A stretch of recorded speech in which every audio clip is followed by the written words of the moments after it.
Terima kasih buat kasih setiamu yang kami nikmati sampai pagi hari ini Tuhan.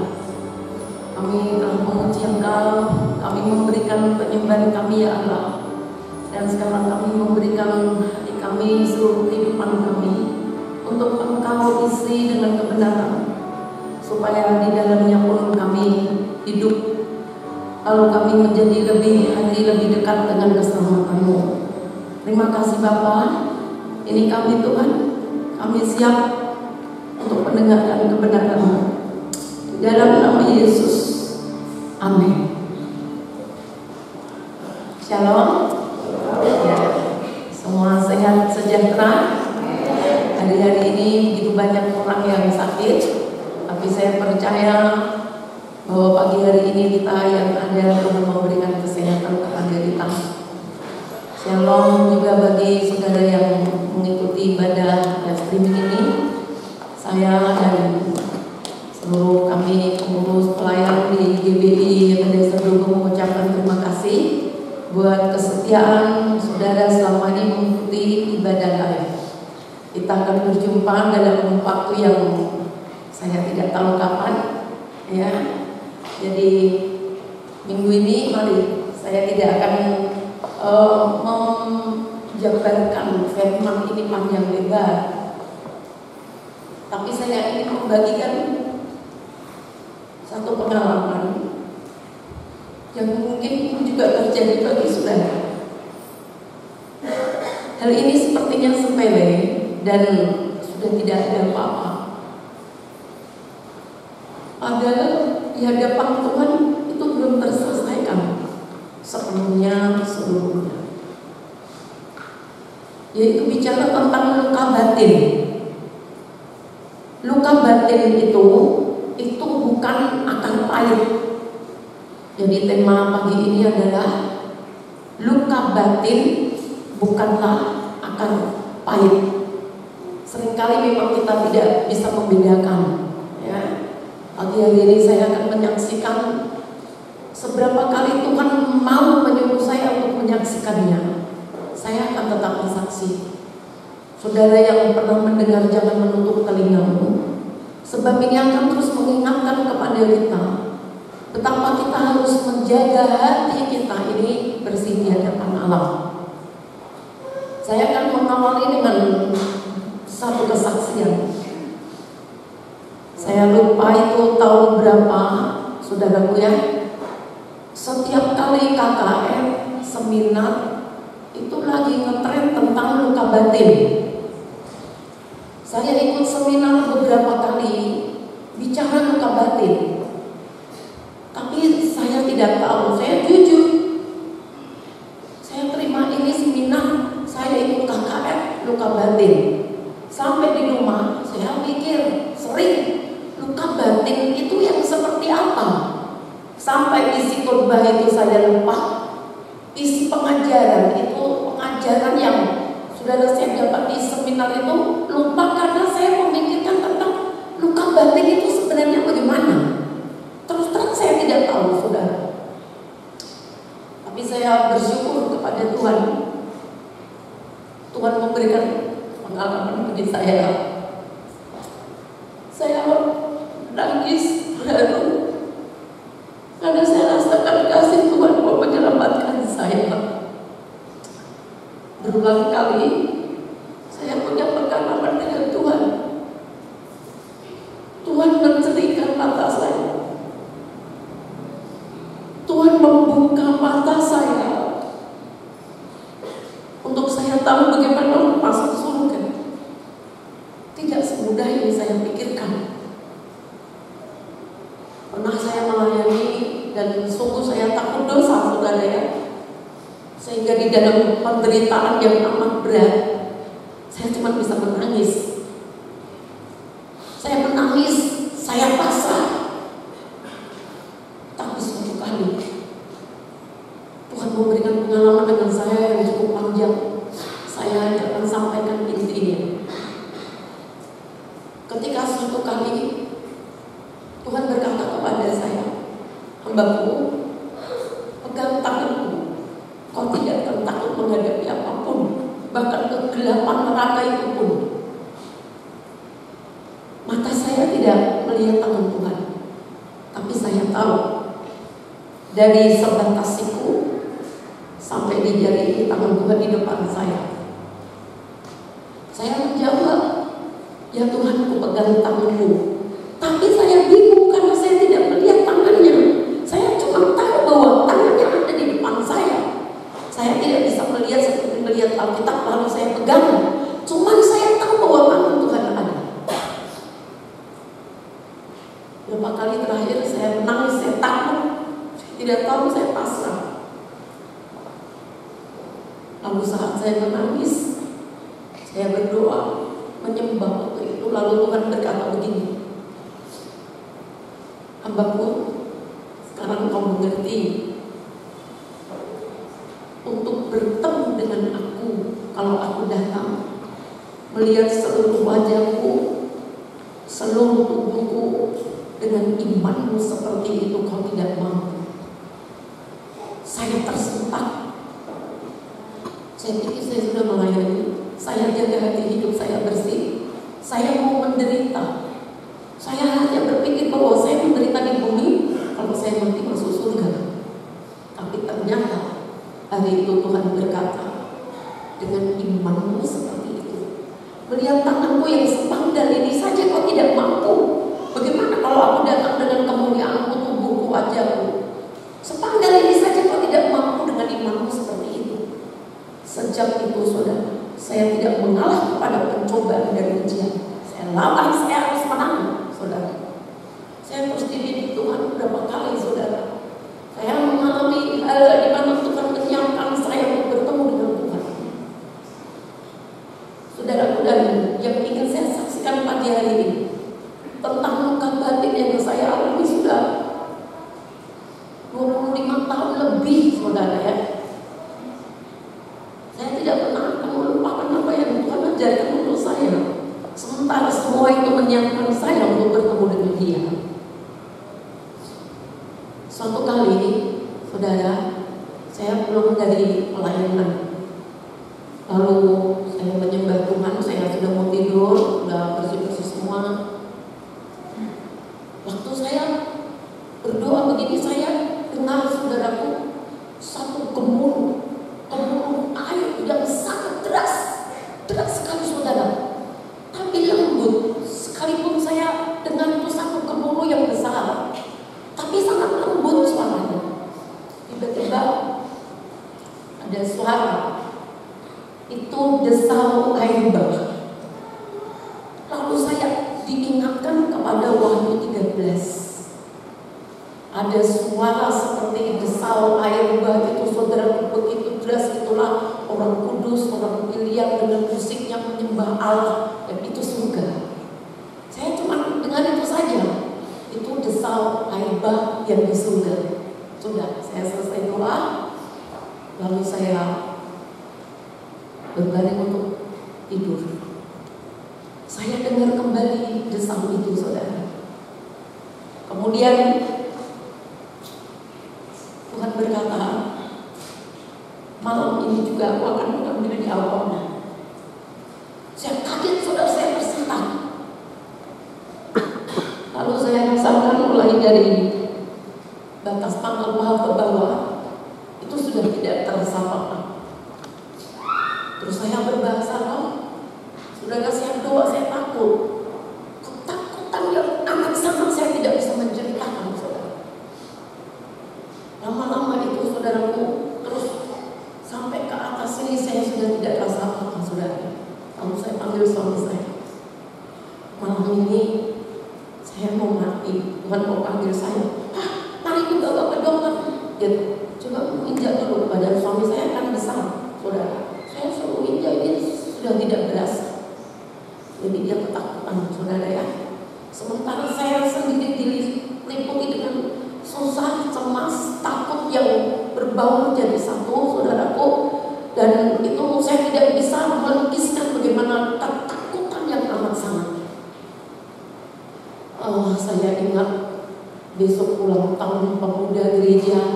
Saya ingat anak-anak saya masih kecil. Saya tahu suami saya belum mampu saya tinggalkan dengan kondisi ini. Saya ingat kontrak rumah waktu itu mau habis. Banyak saudaraku kesedihan, ketakutan, kalau semua menjadi satu, dan saudara itu sangat berat bagi saya. Tapi yang sangat menakutkan waktu saya tahu bahwa saya mau mati,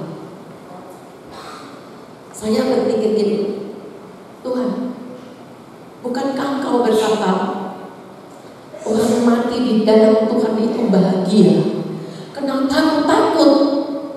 Aku melayani yang tidak pernah sengaja berbuat dosa, tapi kenapa aku takut setengah mati? Tidak ada jawaban. Terus dalam ketakutan yang amat sangat, sampailah sudah sebatas di leher. Tangan saya sudah, jariku tidak bisa bergerak. Saya berpikir seperti karung isi pasir dengan ditimpa air, begitu berat sekali, saudaraku, sangat berat. Lalu suami saya bilang begini, ayo kita berdoa. Ya, lalu dia berdoa. Selesai berdoa, perasaan yang mencekam saya itu tidak hilang, tetap ada. Saya menangis, saya ingat semua, saudara. Saya ingat beban yang berat, saya ingat pekerjaan Tuhan, saya ingat banyak hal. Lalu saudara, itu terjadi hampir jam 1 malam. Lalu saya berkata untuk suami saya, gantian sekarang saya berdoa. Di tengah doa, saudara, keluar dari mulut saya mengampuni dia yang meludah Tuhan. Saya ampuni dia, Tuhan, saya ampuni dia. Dan saya minta ampun untuk diri saya sendiri. Ampuni saya, Tuhan, ampuni saya. Saya mengampuni diri saya sendiri. Saya ampuni dia, Tuhan, yang sudah meludah saya. Saudara, itu terjadi, itu sudah berapa tahun sebelum saya mengalami hal ini. Memang saya pernah diludah oleh seseorang.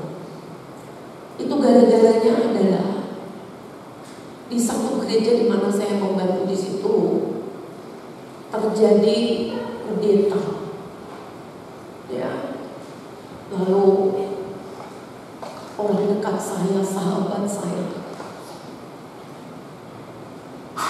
dia yang memenangkan jiwa-jiwa itu, saudara.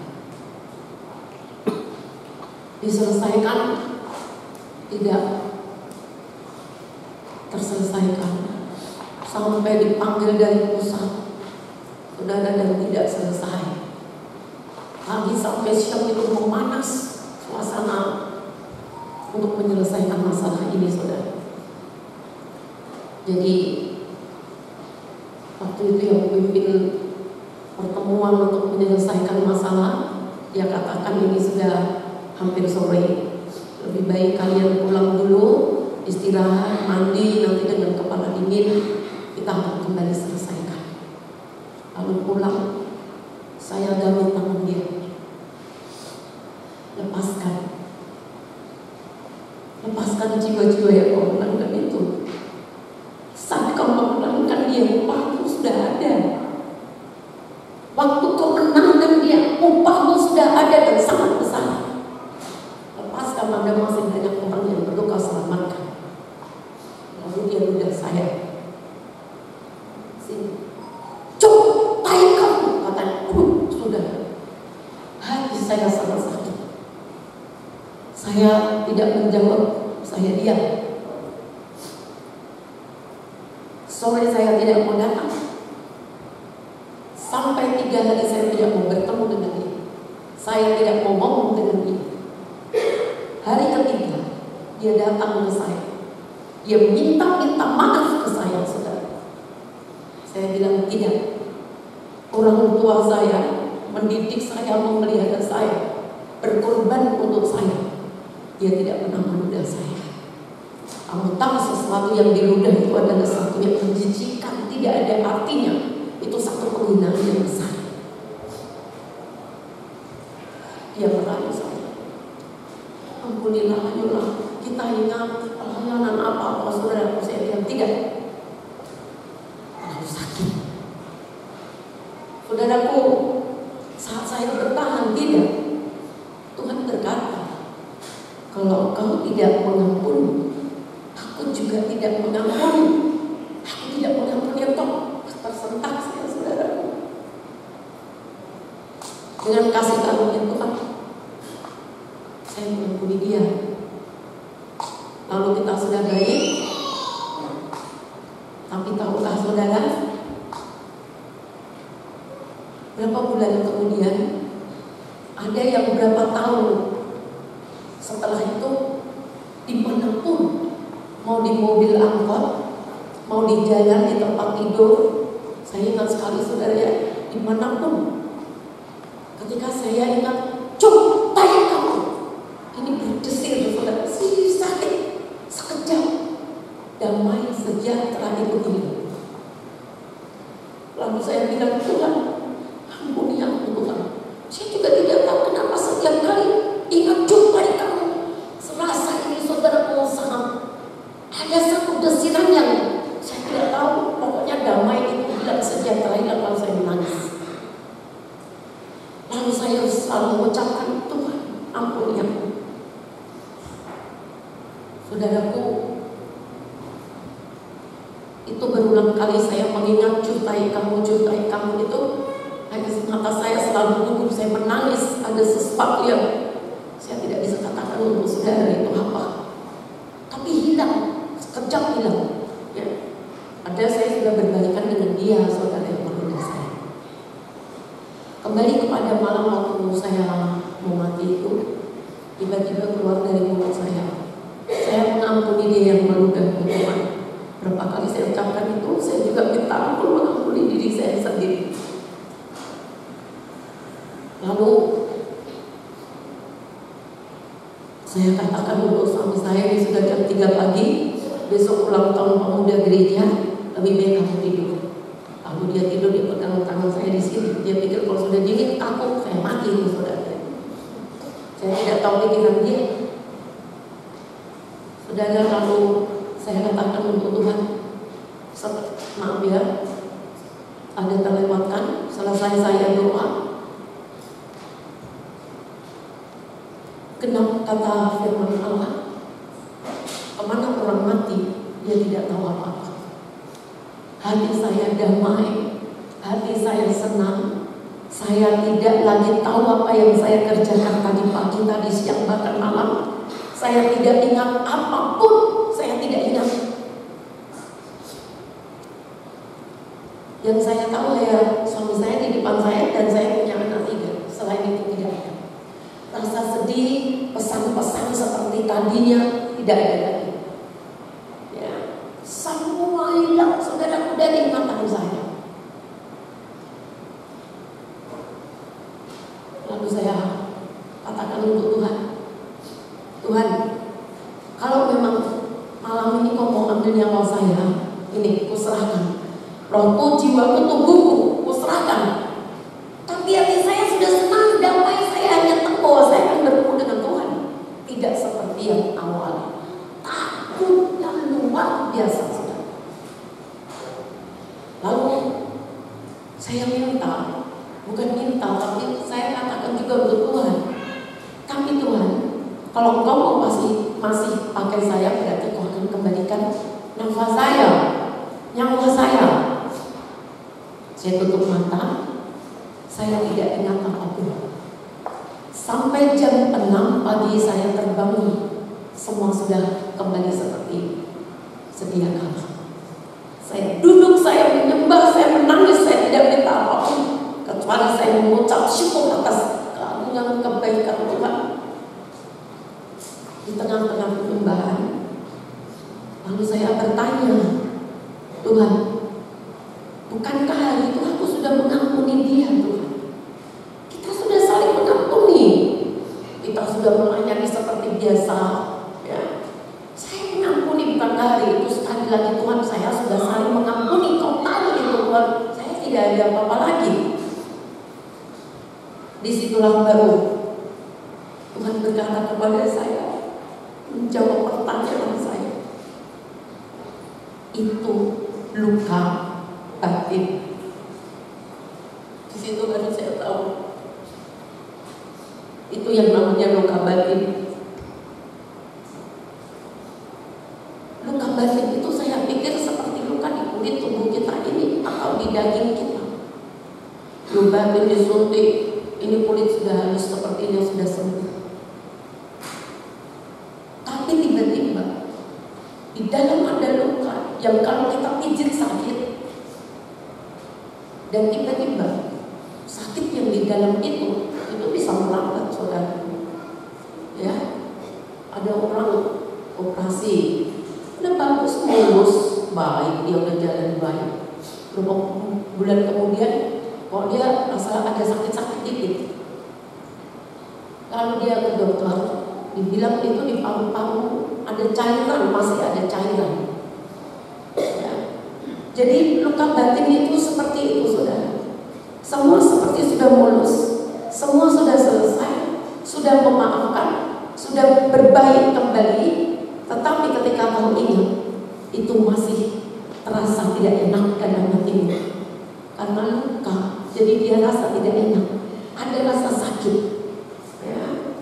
Jadi hari itu setiap kali saya ingat, cukai kamu, cukai, saya menangis karena di sini terasa ada sesuatu. Malam itu saya mendapat kasih karunia Allah.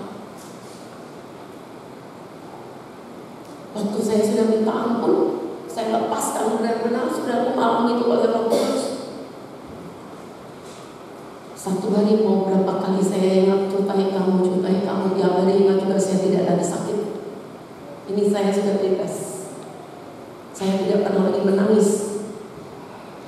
Luka saya sudah disembuhkan. Itu luka batin, jadi bukan akar pahit. Itu luka, masih rasa sakit sekali-sekali karena masih luka. Ya, jadi ada sesuatu yang tidak enak di dalam hati saya waktu itu. Nurani saya, negatif saya, sungguh rasa tidak enak, tidak nyaman. Entah apapun saya nangis, saya cuma bisa menangis karena sudah saling memaafkan. Jadi hari ini kita akan melihat, saya tidak temukan banyak atau mungkin saya kurang jeli melihatnya di dalam Alkitab. Ketika Tuhan menaruh ini di dalam hati saya, mulai dari hari Minggu selesai ibadah, luka batin, saya sempat memberikan untuk Bapak Tom satu sesi. Bapak Tom pernah punya pengalaman tentang luka batin? Tidak pernah. Pernah lihat dalam Alkitab ada orang luka batin? Karena saya sendiri belum menemukan dalam Alkitab siapa sih yang luka batin. Bapak Tom bilang, di Tasingtan saya bergumul sendiri, saudara. Tuhan memberikan kepada saya ada 3 peristiwa. Mereka luka batin. Pertama, Tuhan ingatkan saya tentang bangsa Israel waktu di dalam pembuangan. Mereka budak. Tetapi saudaraku, orang-orang Babel itu terlalu menghinakan orang Israel, mengejek, menghina, merendahkan suatu kali, dan itu sering, mungkin bukan satu kali. Dalam Mazmur itu dituliskan, di tepian sungai Babel, di situ kami tergantung di pohon-pohon gandarusa. Kami harus menghibur orang-orang Babel itu, karena mereka menyuruh kami menyanyi pujian sukacita, nyanyian yang biasa itu dibawa untuk Tuhan, nyanyian yang biasa saudaraku dilantunkan di rumah Tuhan untuk pengagungan Tuhan, untuk memuji saudaraku, untuk membesarkan Tuhan. Tapi saudaraku, Babel memaksa mereka menyanyikan pujian itu. Lalu mereka menyanyi, hatinya sakit. Pujian untuk Tuhan ku harus kunyanyikan di depan musuh yang menghinakan aku, menghinakan Tuhan. Waktu mereka menyanyi, hati mereka ingat Sion, hati mereka ingat Yerusalem. Mereka menangis, luka hati mereka. Mengingat di Yerusalem, di Sion Tuhan sayang, Tuhan memelihara apa yang tidak diberikan Tuhan. Sekarang di depan musuh, dia tidak bisa berontak, dia hanya menangis, sakit rasanya. Ujian ini harus menyanyikan dan di depan musuh dengan mereka tertawa menghina. Ada luka di dalam batin mereka. Yang kedua, saya temukan Daud ada di dalam Mazmur. Kalau di dalam meja memang itu lebih jelas. Ada luka parah di dalam batinnya yang paling dalam. Dia luka. Kenapa? Dia berbaik kepada semua orang. Ternyata dia mulai menggenapi, dia merasakan yang dikatakan bahwa air susu dibalas air tunggal. Dua contoh oleh Saul, dua anaknya sendiri. Dia lari, saudaraku, dia tidak berontak, dia tidak melawan. Kalau dia mau melawan, dia menang, seluruh rakyat pas berpihak dia membunuh anaknya bisa. Berapa kali saudaraku ada kesempatan membunuh Saul, tapi dia tidak membalasnya. Jadi dalam pelarian mengalah, saudaraku, ada satu luka yang dia bawa. Orang yang ku cintai, orang yang ku kasihi, orang yang ku tolong, di mana aku berbuat baik pada mereka, sekarang dia berbuat untuk aku seperti ini. Bukan akar pahit. Karena akar pahit itu kalau kita lihat di dalam Ibrani, orang yang punya akar pahit itu gampang tersinggung. Sebentar marah, sedikit marah, itu punya akar pahit. Melihat orang bahagia, dia tidak senang. Orang yang punya akar pahit itu suka bikin kerusuhan. Bukan kerusuhan yang pakai parang ya. Kerusuhan itu pakai mulut, nggak pernah tenang. Lihat yang benar, yang baik, pokoknya dia mau balas dengan sesuatu yang ya, karena hatinya pahit, keluar dari mulutnya juga memahitkan orang. Kita tidak bicarakan pahit, tapi kembali kepada luka batin. Dan yang akan kita lihat pada pagi hari ini adalah Bapak Yakub. Ya, saudara kenal Bapak Yakub? Saudara kenal? Luar biasa Bapak Yakub, hidup ribuan tahun lalu, tapi saudara kenal. Kita baca dari Kejadian.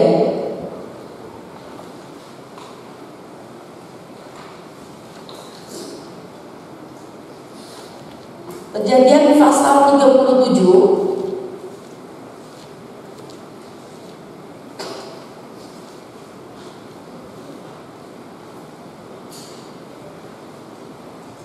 Ini satu peristiwa di mana kakak-kakak dari Yusuf, anak Yakub, mereka sedang menggembalakan domba.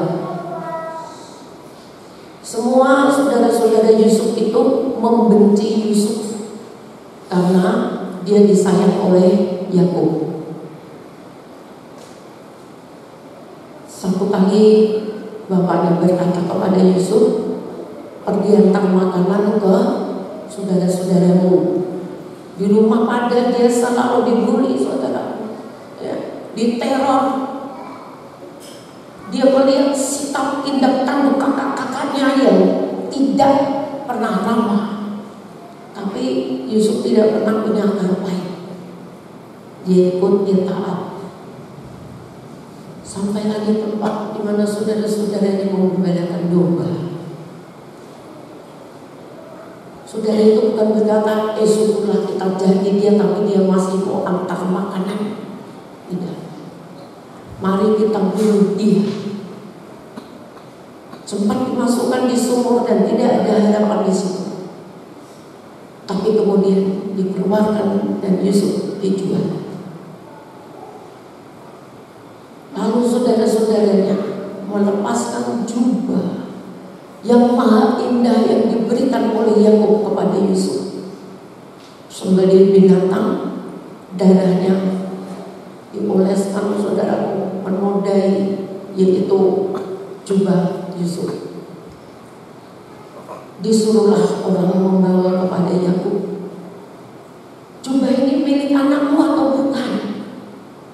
Waktu Yakub melihat jubah, itu jubah Yusuf yang dicintainya, dia koyakkan bajunya, dia menangis saudara. Dia menangis, dia sedih luar biasa, karena dari antara anak-anaknya dia yang paling dicinta oleh Yakub. Kemudian kita lihat ayat yang kita baca, ayat yang ke-33. Ketika Yakub memeriksa jubah itu, ia berkata, ini jubah anakku, binatang buas telah memakannya, tentulah Yusuf telah diterkam. Dan Yakub mengoyakkan jubahnya, lalu mengenakan kain tabung pada pinggangnya, tanda susah, tanda sedih yang dalam. Dan bertabunglah ia berhari-hari lamanya karena anaknya itu. Sekalian anaknya laki-laki dan perempuan berusaha menghiburkan dia, tetapi ia menolak dihiburkan serta katanya, tidak, aku akan bertabung sampai aku turut mendapatkan anakku ke dalam dunia orang mati. Demikianlah Yusuf ditangisi oleh ayahnya. Saudaraku, kabar buat, padahal Yusuf tidak mati.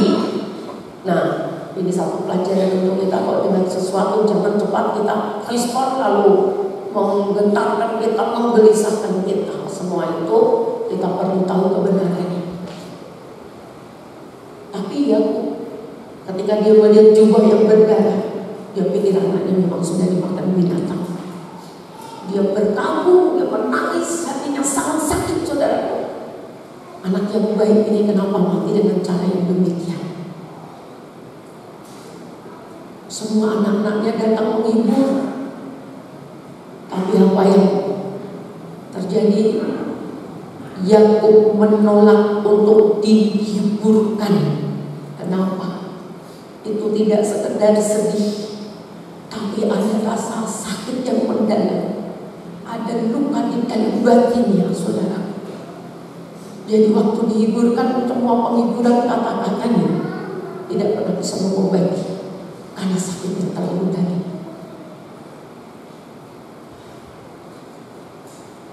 Aku akan berkabung sampai aku mendapatkan anakku. Dia Yakub. Jadi berapa puluh tahun dia membawa satu perasaan yang salah. Dia menyimpan luka di batinnya. Kenapa? Karena ketika anaknya datang memberikan kata penghiburan, dia tidak pernah respon. Ya, nanti kita akan lihat itu ayatnya, tapi saya ingin sampaikan untuk saudara,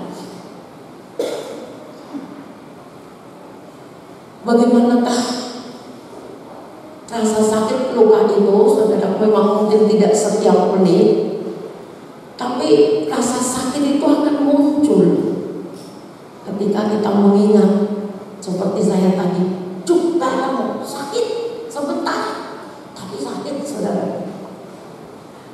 Ketika kita mengingat, pernahkah kau melukai orang? Pernahkah engkau dilukai orang? Sekalipun sudah baik, tapi saat kau mengingat, ada reaksi dari dalam hatimu yang membuat kau sedih, membuat kau menangis, membuat sesuatu hilang daripadamu dan itu tidak ada, walaupun hanya sebentar. Berarti luka itu masih ada di dalam hidupmu. Jadi kalau ingat, itu sakit itu pasti kembali, saudara. Jadi masih ada luka. Kalau sudah tidak ada luka, tidak terasa sakit. Mau dipijit, mau diramas, tidak sakit. Tapi karena masih luka, maka dia merasakannya setiap kali ingat. Rasanya sangat sedih ya. Atau melihat tempat yang membuat dia terluka. Contoh, ada satu istri, suaminya selingkuh. Nyata-nyata saudaraku itu suaminya baik, jujur, sepertinya jujur itu baik, tapi tidak. Jujur itu ada juga yang menyakitkan dan menoreh luka lebih dalam. Dia pulang. Tapi dari mana? Makan durian. Makan durian di mana? Dia kasih tunjuk saudaraku tempatnya di mana dia makan durian. Dengan siapa? Dia sebut dengan selingkuhannya.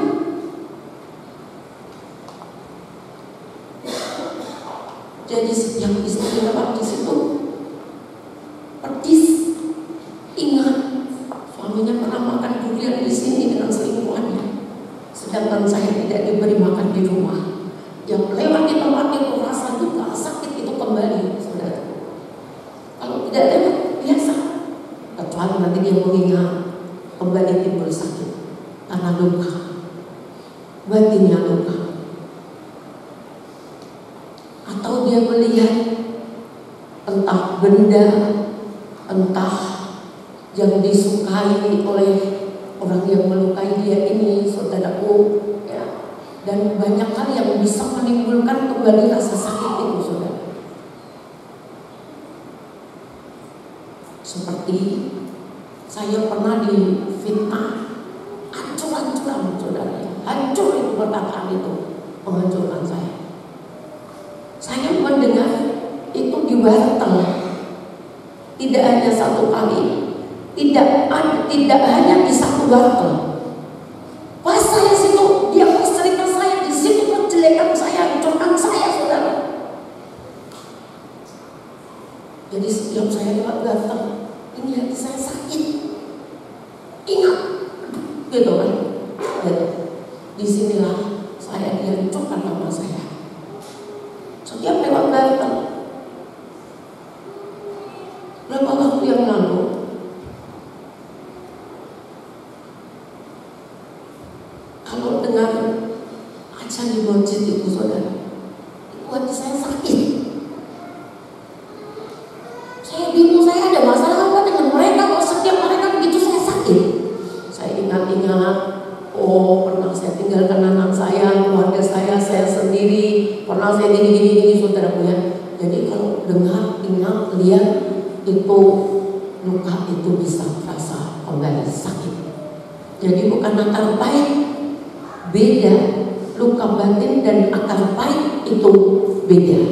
Hari ini saudara bisa memilahnya, membedakan mana akar pahit dan mana luka batin. Jadi kalau saudara ingat satu peristiwa, tiba-tiba sakit, sedikit sakit itu sejenak, berarti lukamu harus ada, lukamu masih ada. Ya. Lalu kita akan lihat ini yang terjadi pada Yakub. Dihibur dia tidak mau. Tiap hari dilihat anak-anaknya yang 11 yang tidak suka pada Yusuf. Yang mau marah apa? Karena dia berpikir bahwa bukan anak-anaknya juga yang membunuh, tapi setiap melihat anak-anaknya ini hatinya sakit karena Yusuf diantar suruh antar makanan untuk mereka. Mereka tidak menjaga sampai Yusuf diterkam binatang. Setiap melihat anak-anak itu hatinya sakit. Apakah dia mengamuk anak-anaknya? Tidak. Dia pendam rasa sakit. Dia tahan rasa sakit itu, saudara. Ya, yang sakit dia tidak lampiaskan rasa sakitnya itu, saudaraku, tapi dia simpan. Dia merasakannya tiap kali. Coba kita lihat Kejadian 45.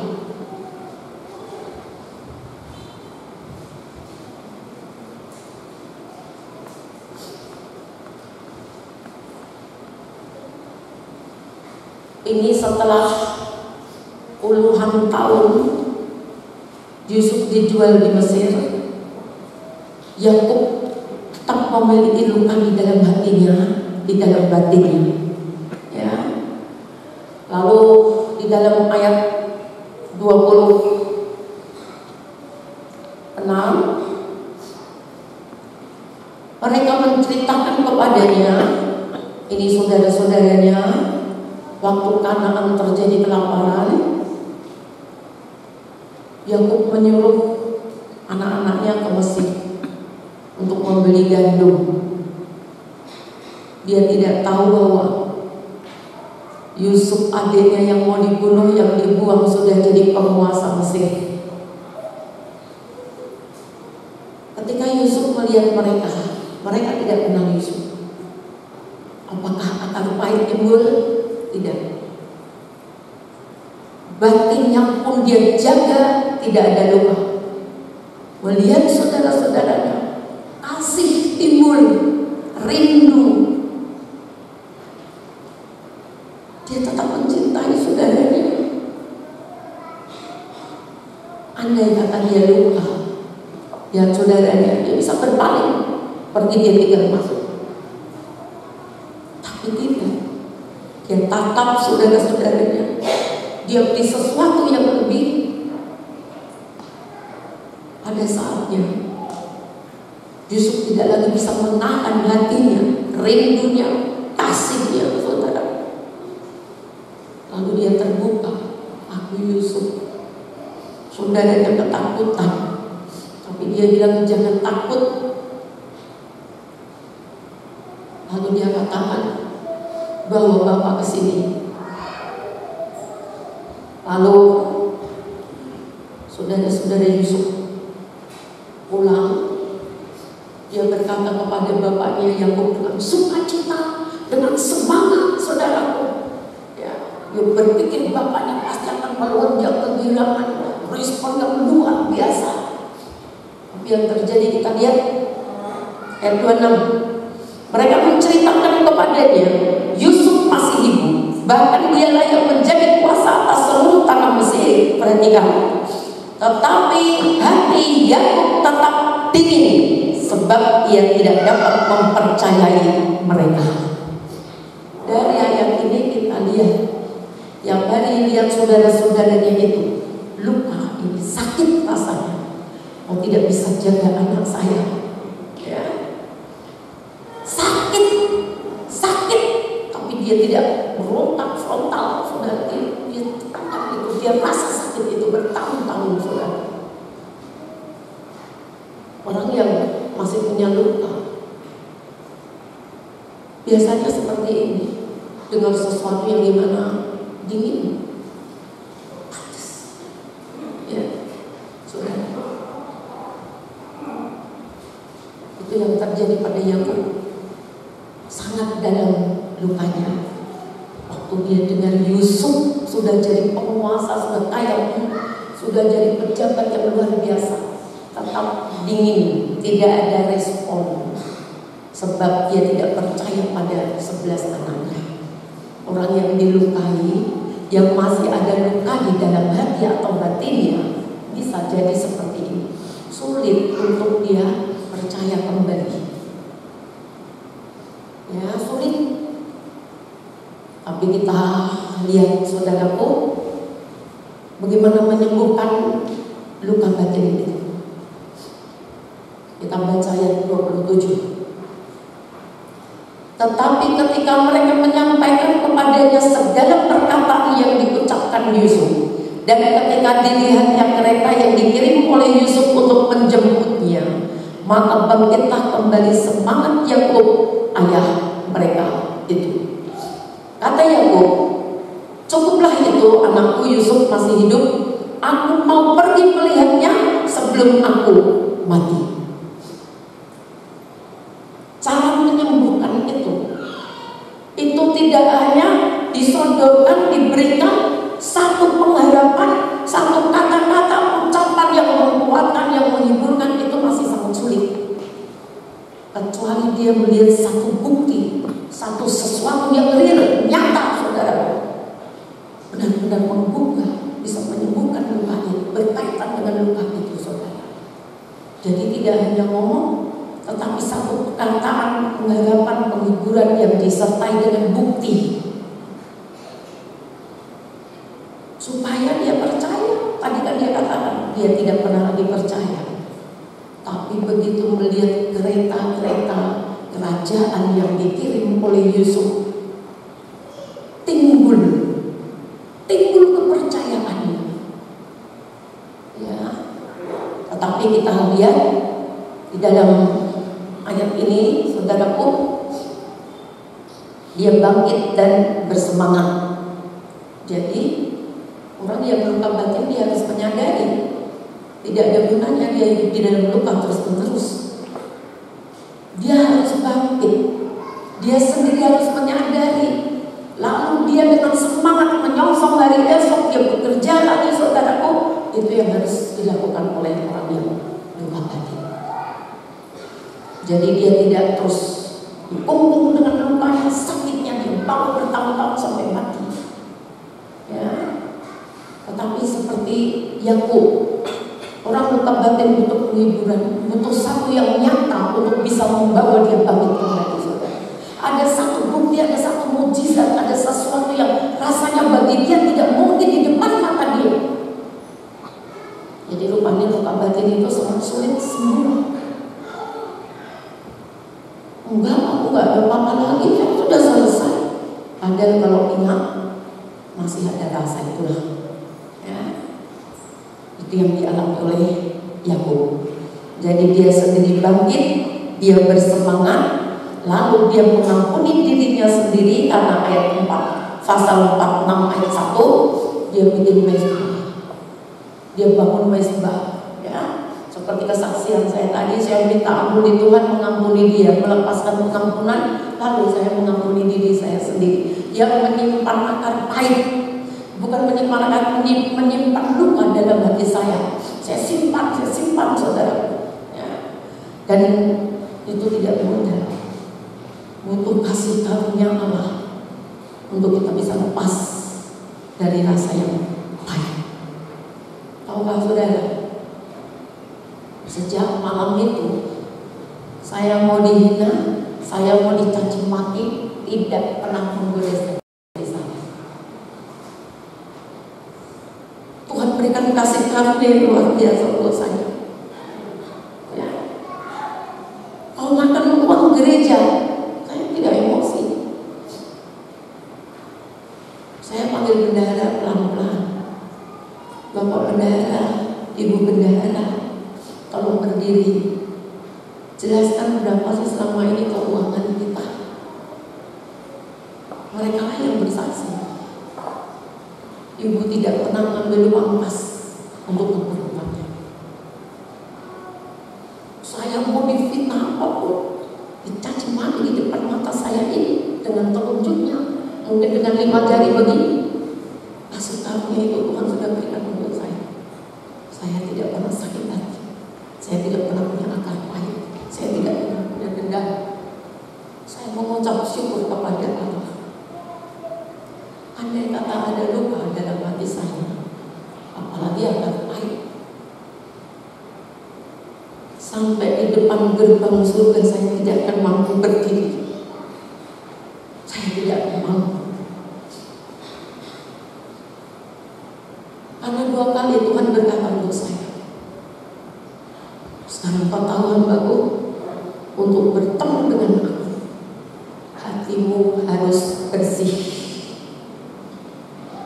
Tidak dikatakan untuk bertemu dengan aku. Doa puasa itu setiap hari. Menangkan dogo ini untuk Tuhan harus memang, tapi bukan jaminan untuk kita berani berdiri di hadapan Allah. Saya takut mau menghadap Tuhan, ketakutan luar biasa. Jadi berkali-kali saya rasakan Tuhan mengasihi saya, Tuhan mau selamatkan saya. Setiap kali hampir menghadapi kematian, di situ Tuhan sebenarnya sedang mengajar mendidik saya. Imanmu itu belum sampai kau lihat aku, belum bisa. Sekarang kau tahu hambaku, untuk menghadap aku, hatimu harus bersih.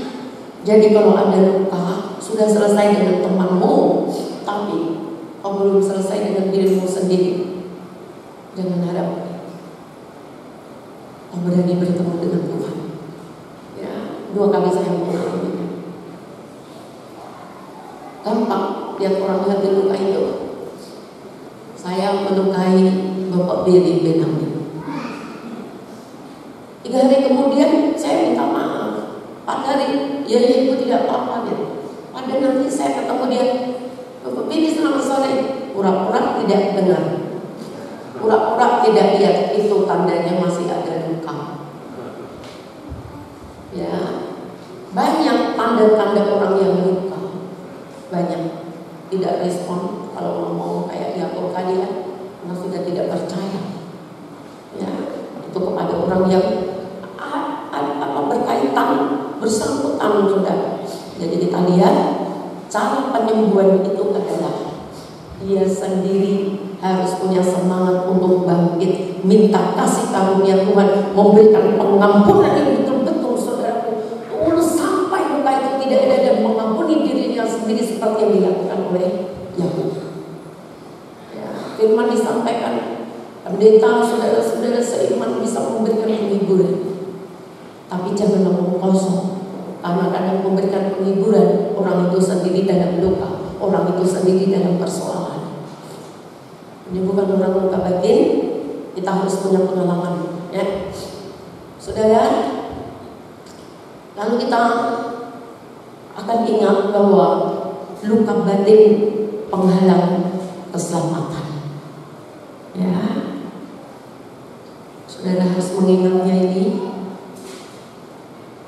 Saya tidak berani bertemu dengan Tuhan, takut. Lalu Tuhan katakan, luka batinmu itu yang membuat engkau takut bertemu dengan aku. Ada luka batin di antara saudara, saudara harus menyelesaikannya. 2 Petrus 3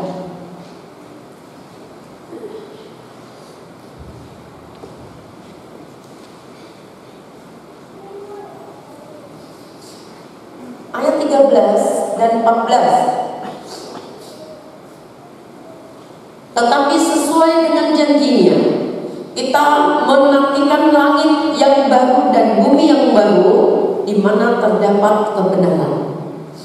Sebab itu, saudara-saudaraku yang terkasih, sambil menantikan semuanya ini, kamu harus berusaha supaya kamu kedapatan tak bercacat, tak bernoda di hadapannya dalam perdamaian dengan Dia.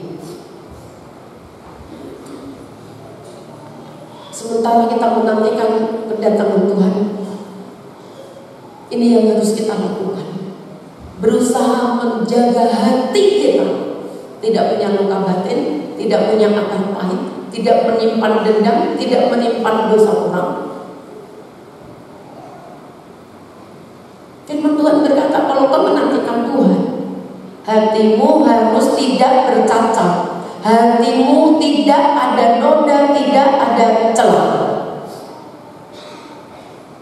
Mata kita, mungkin kita tidak bisa melihat satu titik kecil, tapi Tuhan melihat, walaupun itu sesuatu yang sangat kecil.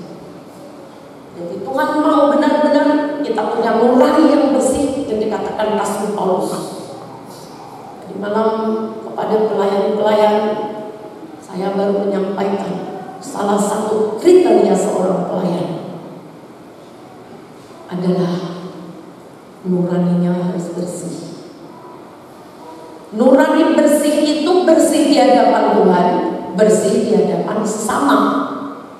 Kalau engkau katakan dengan Tuhan beres, di bawah tidak, bagi Tuhan itu di hadapan Tuhan juga nurani tidak bersih. Kalau di hadapan sesama kita baik, tapi ada serong-serongnya di hadapan Tuhan yang tidak dilihat orang lain, Tuhan bilang nuranimu tetap tidak bersih. Jadi nurani yang bersih itu damai dengan Tuhan, benar di hadapan Tuhan, benar di hadapan sesama. Ada berapa di antara engkau yang pagi hari ini ada luka batin di dalam hati? Selesaikan, sebab itu membuat engkau takut bertemu dengan Tuhan. Ya, mari kita sama-sama bangkit berdiri. Jadi saudara lihat, luka batin bukanlah akan pahit. Ya. Jadi jangan disamakan, ya, luka batin sama saja tidak. Ya.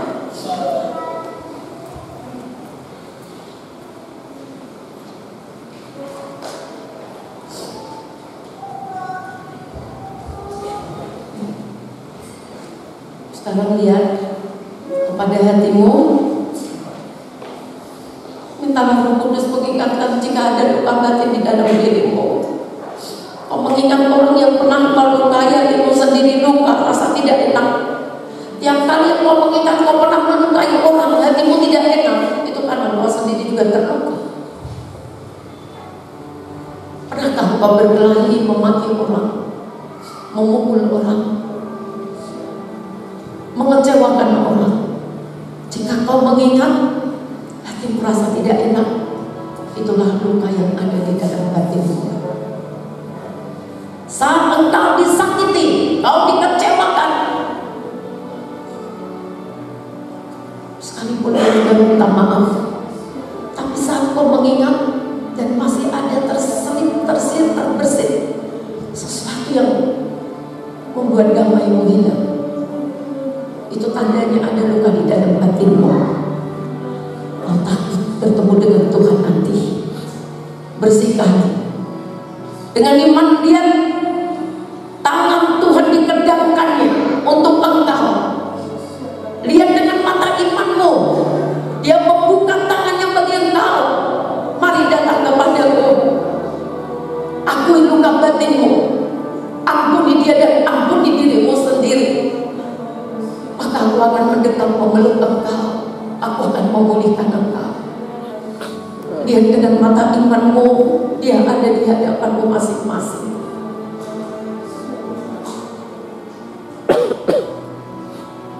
Jangan takut, jangan malu untuk menyampaikan sesuatu kepada Tuhan dengan mulutmu. Kalau kamu menangis sekeras-kerasnya, menangis saja. Dia Bapakmu, Dia sangat baik. Dia mau memulihkan engkau sebelum tangannya terangkat. Lalu Dia akan melewati engkau tanpa berkat. Lebih baik kau buka hatimu, hidupmu, akui Dia di dalam jalanmu. Tangannya akan memberkati engkau.